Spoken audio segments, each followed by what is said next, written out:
Muy buenas a todos, gente, ¿qué tal? Como estamos aquí, Mano que es el canal y estamos en Overwatch 2 de nuevo y vamos a continuar viendo trozos de lo que es el evento que hubo de la presentación del juego. Así que vamos a ver un poco el contenido de la temporada, con más detalles, obviamente. We're really excited because people will just be able to just fully immerse yourself in the maps and the storylines and the heroes. With the new seasonal model, we'll be able to drop a ton of content in very frequently as we're updating the game through these big seasonal drops. We're looking at releasing heroes every other season and then a map in between those. And on top of that, we're looking at dropping a ton of content involving skins and other great goodies for players to get their hands on for each seasonal drop. We have so much that we want to do in Overwatch to develop this game because we think it's the next step for us. We think there's so much more we could bring.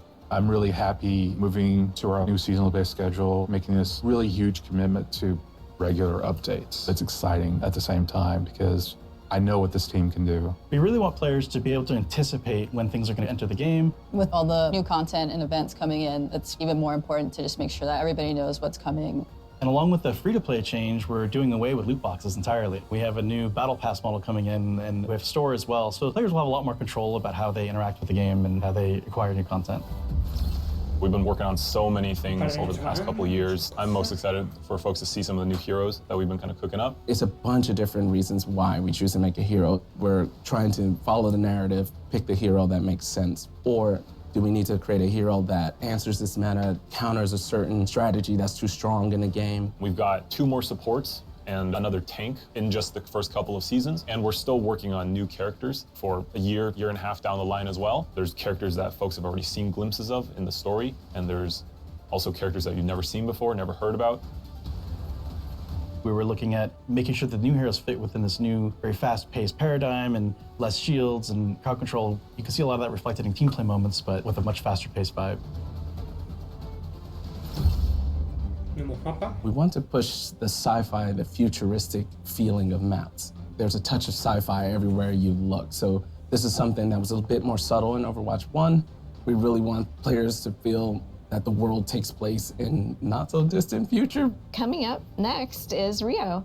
Rio, new PvP map. Pretty sure everybody's gonna love that one as well. It's a great map. It's close to the team. Many people on the team are from Brazil, so it was kind of fun to inject the culture, the colors, the vibe into this map. There's a map that takes place in Portugal. This map is pretty close to the team because our lead environment artist, he's from Portugal. People from the location should really get a sense that we've done a ton of research and we were very inspired, and I think we captured it pretty beautifully in the game. It is a push map, one of the newest game modes, and we tried some pretty interesting layouts for this one, so we hope the players like it. We definitely want the game to feel like a globe-trotting adventure. There's new types of content from what you're used to in Overwatch 1. We have charms, we have banners.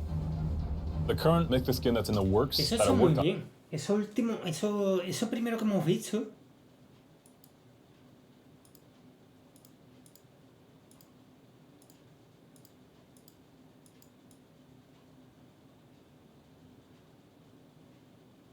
Eso último que hemos visto.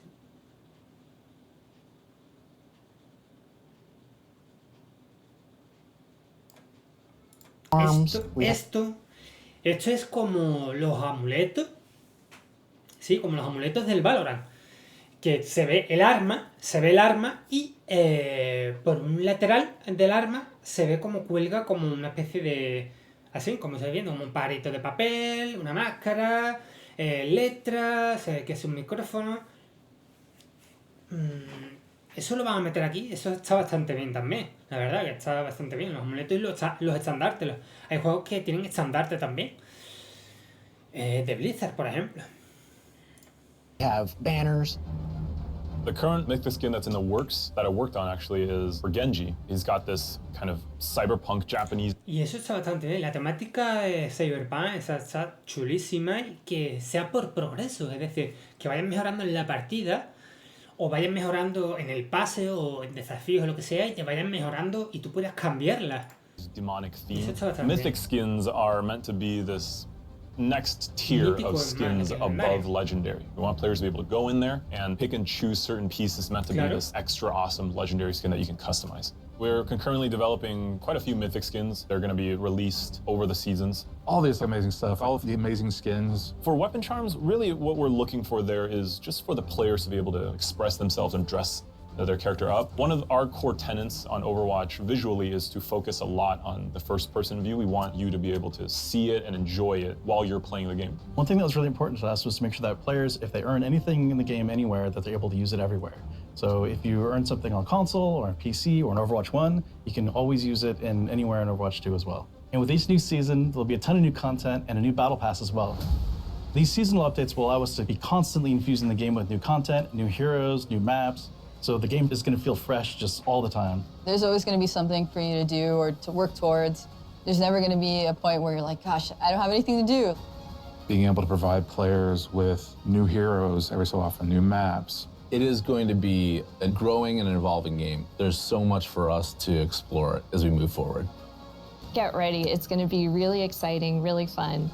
With both PvP and PvE, there's going to be really great content for you to immerse yourself in and continue to play over and over again with your friends. Now or never. We can't wait for October 4th. We're just excited to be back. You mentioned that PvE is coming in 2023. Now, can you tell us how the development is going and why the team is committed to bringing these type of experiences into Overwatch? We're all so invested in the world of Overwatch and the heroes that live in it. And through the years, we've developed cinematics, animated shorts, and graphic novels for our players who just want to get deeper into the lore. With PvE, we have an opportunity to go a step further, to go deeper into diverse storytelling in ways that we really just haven't been able to before. So we are planning to expand the Overwatch universe through these seasons that we just described, and we will start delivering this PvE gameplay in 2023. PvE will be delivered through the live service, and that means we'll be able to deliver and tell more Overwatch stories and create more opportunities to experience our heroes. Here's a sneak peek at what we're working on. The team's goal for PvE in Overwatch 2 is to basically move the overall story of Overwatch forward. We've told a lot of short stories along the way. There are a lot of to be continues. It's time for us to answer those questions, close off some of those stories, ask new questions.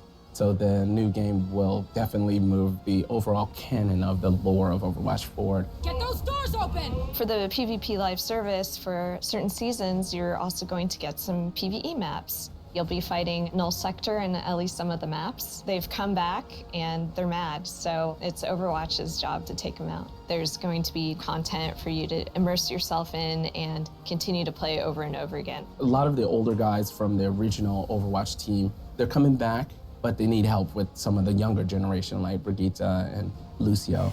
So we're going to tell the story of how Overwatch basically gets back together. Another thing we want to do with the story is to showcase more of where the characters are from. For example, Torbjorn is from Gothenburg. Players will get a chance to see what Torbjorn's factory looks like. You can play PvE with your friends and immerse yourself in the world and stay inside of it a little bit longer. Qué chulo. Qué chulo. Van a contar de locos. Me emociona más la parte jugador contra la máquina que jugador contra jugador de este juego. La verdad, me flipa más la historia de lo que es de Overwatch, sus personajes y tal, más que otra cosa. Es que quiero que metan lo otro antes que jugador contra jugador. La verdad, me encanta lo que es la historia y, no sé, saber más sobre los personajes y la verdad que tengo muchísimas ganas de jugar ya el juego, la verdad. Pues nada, gente, espero que os haya gustado este vídeo.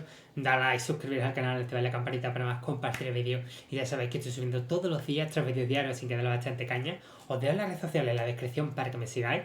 Y el botón de miembro y el botón nuevo de gracias está activado para que apoyéis directamente el canal. Nos vemos en la siguiente. Adiós.